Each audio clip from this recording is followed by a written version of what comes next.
10 Excel functions which are highly required in any workplace. Let's see how they work. First, XLOOKUP. When you have data in two sheets and you want to get the data from one particular sheet in another one, equal to XLOOKUP, lookup value, mobile number because it's unique value, lookup array, another sheet, return result, you can return multiple results. So I am selecting the two columns data. Third argument can be, what if the value is not found? So I'm writing it in double quotes. Fourth argument, exact match, bracket close, enter. And that's the value that you got. Second, index match. You need index match if you have a two-dimensional data and an intersection of a row and a particular column is required. So grades are given in rows and you have departments in different columns. For a particular grade and a particular department, if you need the compensation to be displayed, you will use index and match combination. So for that, first of all, understand match returns the row number or the column number where this value is found. So I am searching it here, exact match 0. So the row number 3 is returned for this. Similarly for columns, match, this is the value to be looked up in these columns, exact match. So for HR, it is returning column number 5. So this is what we are going to use for index.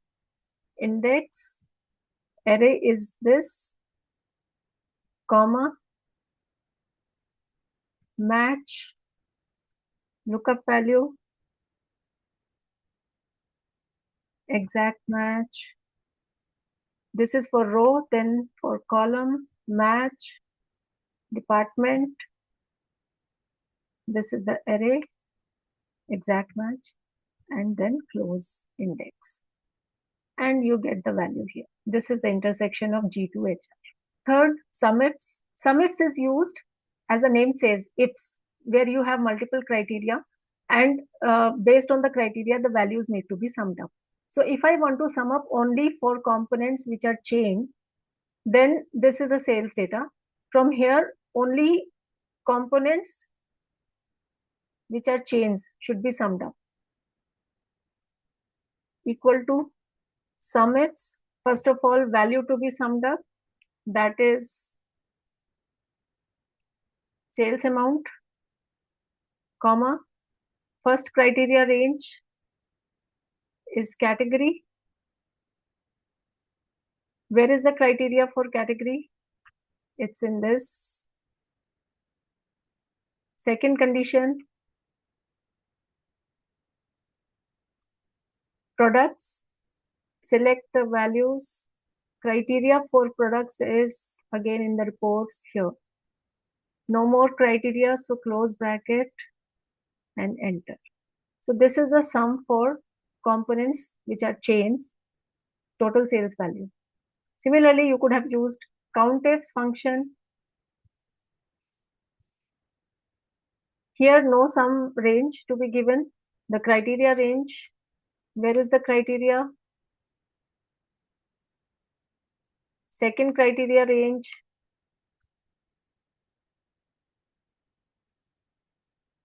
criteria,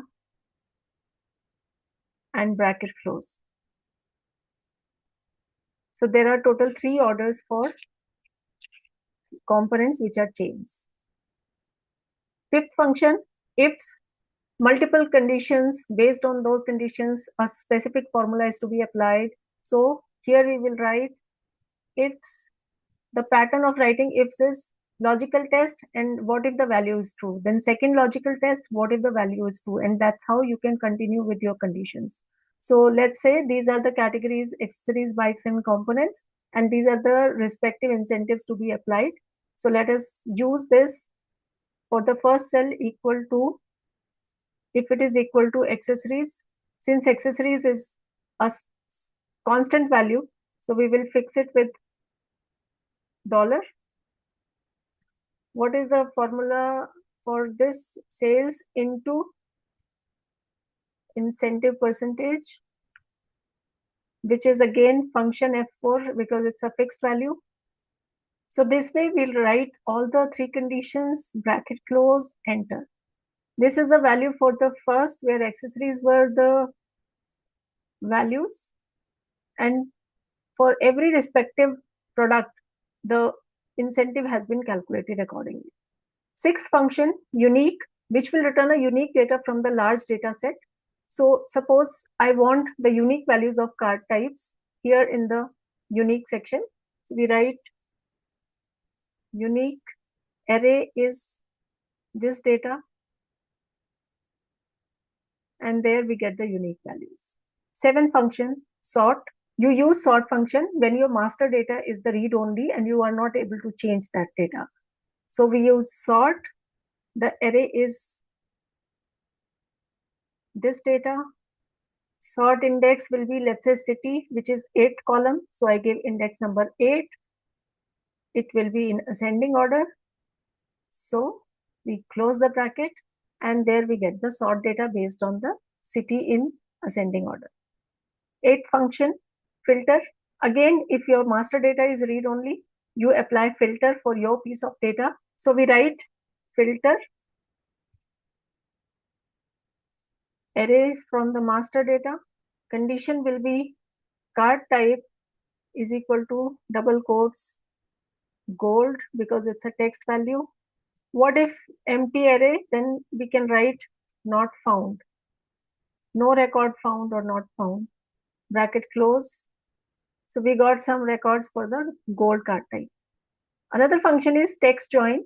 If you have multiple values and you want to combine it as one string, you can use text join function with a delimiter. So we write text join. If I want to create a mailing list, I will want to join all these email IDs into one section. So text join, delimiter will be, let's say, semicolon. Do you want to ignore if there are empty values?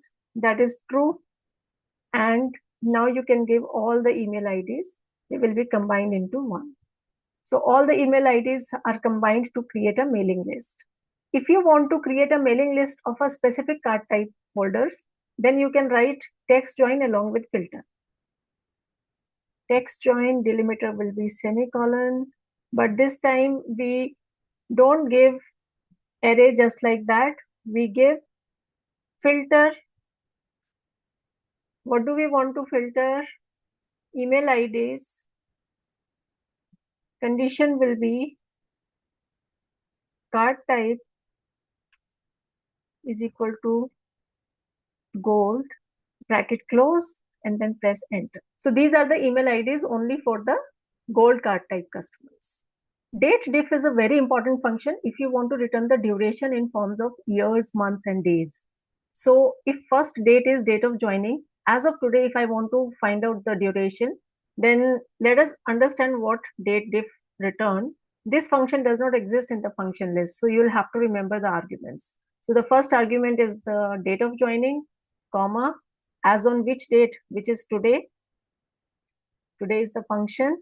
And then third argument is very important because in what form you want to return. So if I write double quotes Y, that means year form will be returned. So complete years only. So if some months and days are left, those will not be counted. Only the year form will be returned. Date diff as on today. And if I write YM in the double quotes, that means after completed years, whatever months are left, that will be returned in the result. So this is what it is returning. Date diff, two dates, and then in the arguments, if we give MD, which is after completed months, if some days are left, that will be returned. So we can combine these three functions, date diff functions, with these three different arguments to form one output. So this is what we get in the result. Hope these functions are going to be useful to you. See you in the next video.